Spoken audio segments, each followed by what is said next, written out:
What's up, everybody? My name is Nick Murphy. I'm one half of the brothers Murph, and this is Board Game Highlight. 3, 2, 1, go.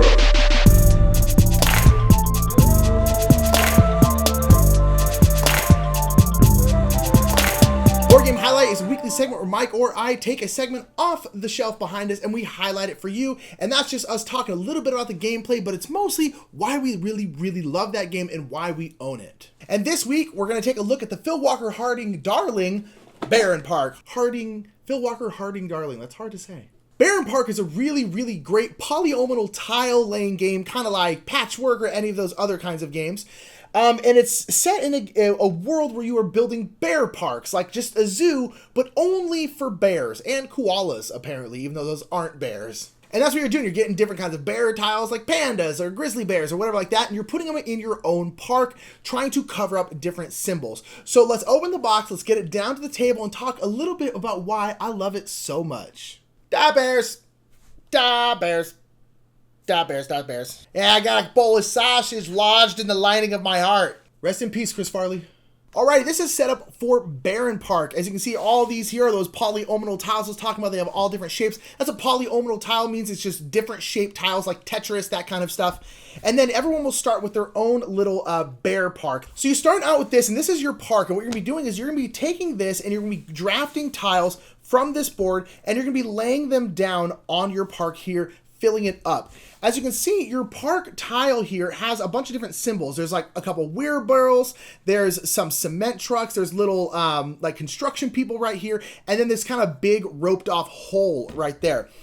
So basically what you're doing is you have a starter set of these three tiles. You have bathrooms, playgrounds, and then food streets. Those are also over here.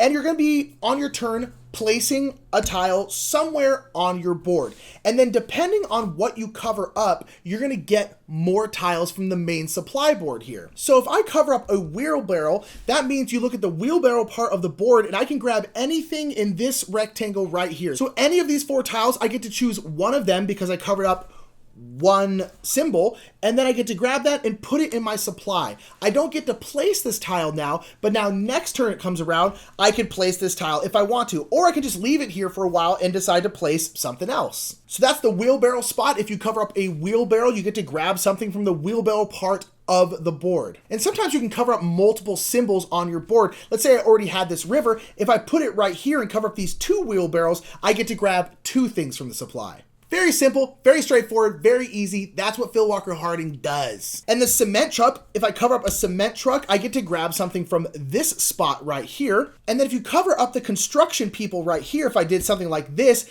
that is when you get to grab a new tile. In the game, your board can be 4 tiles big. So when we cover up a construction spot, we get to grab one of the two face-up tiles, and we have to put it somewhere orthogonally adjacent to our starting board, or in this case, if it was already on here, we could then put the next one we grab next to this one like this. The only rule is it can't go below your starting one like this. So we cover up that construction tile, and let's just say I put this one right here. Okay, great. Then on my next turn, I could then start to put stuff that covers over multiple of the tiles, because this is all considered one park. It's not like this tile is separate from this one. Once they're connected like that, you can go ahead and just start throwing stuff down that covers multiple tiles. The only rule with placing these is you cannot turn these. You can't then put them upside down to try and make the symbols line up better. They always have to be facing upright. But any tiles you get, you can flip over, turn, do whatever you want, place them wherever you want, as long as, again, they're adjacent to another tile that's already on your board. Super easy, super cool. We're cruising through. The last thing you can cover up on your board would be one of these big crane spots right here. Now you can see this does not happen on your normal board. This can only be on boards that you get. And if you cover up a crane spot like that, you get to choose one tile from this whole area right here. These are the big, really crazily shaped polyomino tiles. And you can see there's only one of each of these different types of tiles, whereas everything in the cement truck spot and everything in the wheelbarrow, there's multiples of those tiles. So if I cover up this crane spot, I'm like, I'm gonna get this big old long one right here, which is super cool, because then next turn I can go like, boom, and cover up like 3 different things. They get a whole bunch of different tiles. And I will be the tile master. No one can touch my tiles. And that's what the crane spot does. Cool. Again, super simple, super easy. This is what Phil Walker Harding does. The last spot you can see is that big roped off hole that I showed a little bit earlier. Now what that is you cannot cover up that spot. You cannot cover up with any tiles at all. It is quarantined off. That's why it's got that rope around it. But what this is for these little bear statues. These little bear statues here have a certain amount of points. They start off at 16 here in a 2-player game, and they go down all the way down to 1 point. And as I said, these are the ones that can fill in these little spots, but you cannot fill in those spots until you fill in every single part of this board. So once we're like, okay, gonna do this right here, bam, bam, bam. Bam, bam, bam, bam, bam, bam, bam. So once I have filled in my entire board like this, and the only spot on this specific tile, not this one could be completely empty like this, that's totally fine.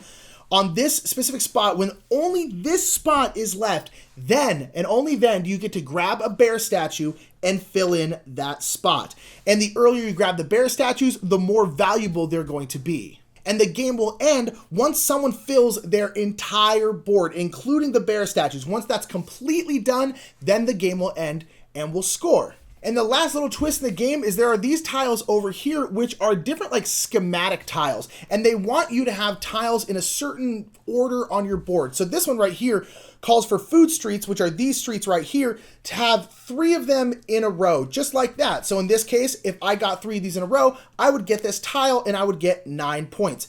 Now there's 3 of each of these and they just go down in value each time. So like a lot of things in these games, you want to get them quicker because then you'll get a higher value tile. And as I said, the game ends when someone fills out their entire 4-tile park. And then that's it. All the tiles, with the exception of the wheelbarrow tiles over here, all have point values on them. So you're going to count up all the points on those tiles, count up the points of your bear statues, count up the points you got on these schematic tiles, and then whoever has the most points wins. And that's it. That's the whole game. It is super easy because this is what Phil Walker Harding does. Because he's awesome. I love this game. This game is outstanding. And one of the reasons why, as you can see, it's super, super easy. It's just quick, fast, boom, boom, boom. You can teach it in 5 minutes and go, okay, you're putting these down. Cool, cool, cool. We're good. All right, let's go. Boom, you're done. It's Tetrisy. It's a great gateway game. People can understand this concept. Like, oh, you need to make these tiles fit in with each other and try to cover up this. Okay, cool. This is what Phil Walker Harding does. If you don't know Phil Walker Harding, he made this. He made Gingerbread House, Sushi Go. He's made a ton of different stuff. And his whole thing, for the most part, is that he makes these great, simple, family weight, gateway style games that are just so accessible, but simple and fun. Like they're not just boring and simple. They're simple and just... The best way to describe it is they're just delightful. He makes delightful games. And it's a weird way to put it, but that's just always how I feel when I play these games. I'm always just like, God, that was delightful. And that's such a good trait. And it's so nice to have someone who is like doing mostly just that. Because a lot of designers kind of do stuff all over the park. You know, they do heavier stuff, they do lighter stuff, they're all over. And that's totally fine too. I have no problem with that. Please keep doing that. But I like that Phil Walker Harding, like this is what he does. And he does this insanely well. It's just this like, yeah, man, this is what I do. I do these kinds of games. And I'm sure he's capable of doing more. And maybe he'll change it up and start doing something crazy heavy. And I'm cool with that too. But I love that he is so good at making this weight of game. That he is so good at just making these beautiful, delightful little gateway games that just get people coming into the hobby in droves. Now, this game gets compared to Patchwork a lot. Patchwork is another polyomino tile game that was designed by Uwe Rosenberg, and it is another kind of Tetrisy tile game. That one deals with quilts. This one deals with bears. And they get compared because they're both lightweight polyomino tile games that came out around a similar time. And people a lot of times will probably ask, like, which one do you like better, Baren Park or Patchwork? Baren Park or Patchwork? I like them both. I probably like Baren Park a little better because I think it's more accessible, and for 2 reasons. One, it plays 2 to 4 players. Patchwork doesn't. Patchwork is 2 players and 2 players only. And the other reason is because Patchwork is a lot more cutthroat than Baren Park is. Baren Park does have some contention because especially with these ones right here, the crane ones, there's only one of these. So if Mary over here really, really needs this tile, I can go ahead and take it, not even use it, just have it sitting over here and being like, sorry, that was yours. You really wanted that? That's too bad. And you can do that, and there is that part of the game, but as a whole, it's not nearly as cutthroat. It's not nearly as like, oh, you took the tile I needed, I'm gonna murder your family. It's just not really like that. It's much more breezy, much more just kind of like casual. Okay, I'm gonna take this tile, I'm gonna take this. There's not much interaction, whereas Patchwork tends to be a lot more like tactical, and I'm gonna take this, I'm gonna take this, I'm gonna do this. Both are great. I really love both games, but this one, I tend to be more in a mood for this kind of game than I am for a Patchwork, more cutthroat kind of game. But nonetheless, I love them both, and I think they're both worth having because with the exception of the polyomino tile part, they're not really that similar. And it's just delightful. That's what it comes down to. It's just delightful. I'm so happy we have it. I don't know if it's back in print yet, but if it isn't, it will come back in print. I promise you.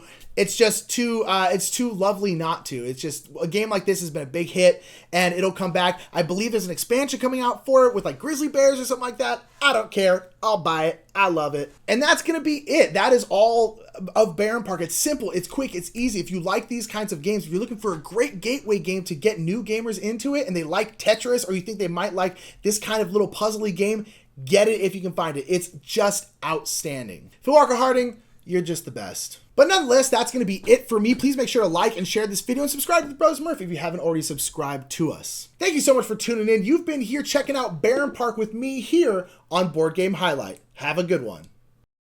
Hey there, Mary. Oh, hey, Steven. What you doing? Oh, I'm just checking out the Bros Murph Patreon, supporting them with my dollars and cents. Oh, yeah, they super deserve it. Hello. My name is Bert. Did you hear that they like when you click the subscribe button, though? Yeah, do that too and like the videos. And check out Game Toppers. That's what they play our game on, and it freaking rules. I am Bert. Also, make sure to check out Restoration Games. It's really good games and Restoration Games. What are you doing? Leave me alone in my room!